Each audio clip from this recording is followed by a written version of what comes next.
નમસ્કાર, આપ જોઈ રહ્યા છો લખત ન્યૂઝ અપડેટ ચેનલ। તમામ સમાચાર અને અપડેટ મેળવવા માટે ચેનલને સબસ્ક્રાઇબ કરો અને બેલ આઇકન પર ક્લિક કરો જેથી તમામ સમાચાર અને અપડેટ તમને મળી રહે। લખતર બસ સ્ટેન્ડ તલવણી 3 રસ્તા પાસે યુટિલિટી કાર પલટી મારી જતા અકસ્માત સર્જાયો। સદભાગ્યે કોઈ જાનહાનિ કે કોઈ ઇજાગ્રસ્ત નહીં।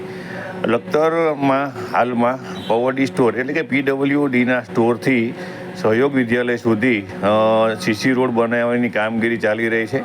ત્યારે આ જે રોડ બનાવવાની કામગીરી ચાલુ રહી છે ત્યારે તે 3 રસ્તા પર અકસ્માત સર્જાયો છે। અત્રે ઉલ્લેખનીય છે કે જ્યારે લખતરથી વિસલાપરા સુધી 4 લેન રોડ બનતો હતો ત્યારે અનેક લોકોના અકસ્માતો સર્જાયા હતા। અનેક લોકો છે તેઓ દિવ્યાંગ બની ગયા હતા। અનેક વાહનો ટોટલ લોસ થઈ ચૂક્યા છે। ત્યારે હાલમાં આ જે કામગીરી શરૂ કરવામાં આવી છે ત્યારે અકસ્માત સર્જાતા લોકોમાં કુલુતા છવાય છે કે કેમ 4 લેન રોડ બનાવવાની કામગીરી શરૂ કરવામાં આવે ત્યારે જ અકસ્માત સર્જાય છે। આજે યુટિલિટી કાર છે તે રોડ પરથી ઉતરી ગઈ હતી અને અકસ્માત સર્જાયો હતો। સદભાગ્યે કોઈ જાનહાનિ કે કોઈ ઇજાગ્રસ્ત થયું નહોતું।